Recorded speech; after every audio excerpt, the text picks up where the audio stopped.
Agastya was in his final year of engineering and was wondering where his last 4 years went by. He was about to graduate as an engineer and was thinking about his life as an engineering student in India. It seemed as if it was only yesterday that he was standing in front of his college gates on the first day.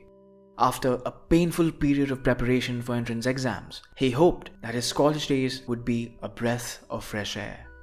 Just like every other science student in India, Agastya was given only 2 choices after his 10th board exams: engineering or medical. He chose to prepare for engineering simply because everyone else was doing it.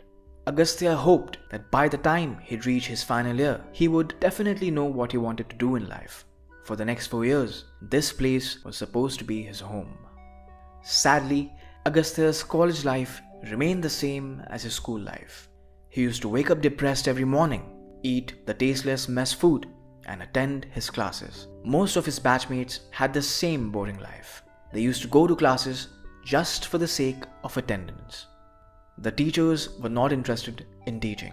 They were frustrated with their own lives and were hardly interested in imparting real knowledge to students. While preparing for entrance exams in standard 11th and 12th, Agastya would attend his school, attend his coaching classes, and walk back home depressed, wishing he did not exist at all. Absolutely nothing had changed from school life. Just the setting had changed, everything else remained the same. Practical, viva, assignments, every student only cared about getting marks in exams.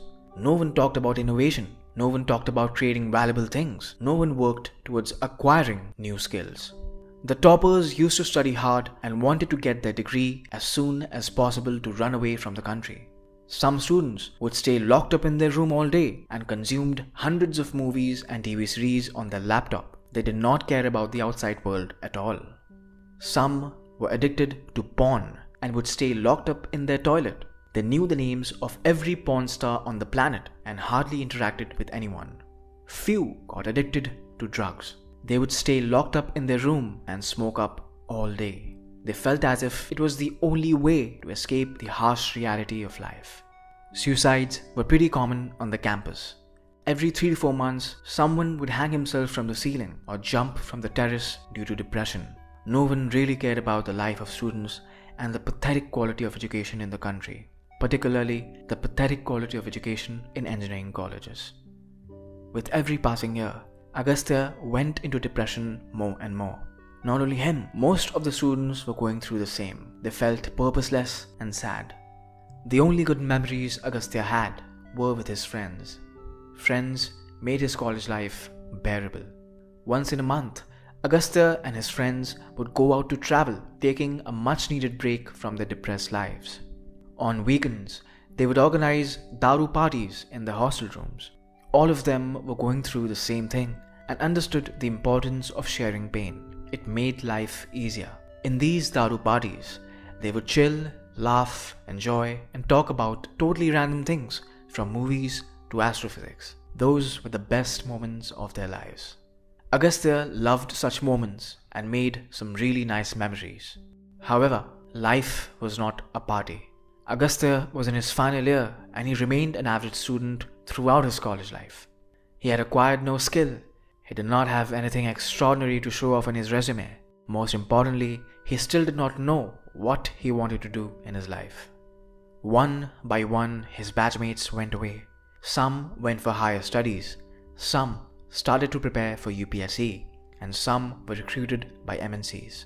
As expected, Agastya could not get placed anywhere. Agastya graduated and got his engineering degree, but he knew his degree was useless. It only meant that he could copy assignments correctly. It only meant that he could follow a set of instructions without asking too many questions. It only meant that he could go through previous year question papers on the night before exams. The sad reality of today is that there are millions of people like Agastya in the country. They are engineering graduates, but they lack the ability to innovate and create. They lack original thinking. They're not only unemployed, but also unemployable. They are purposeless. They are aimless. They are exactly like Agastya.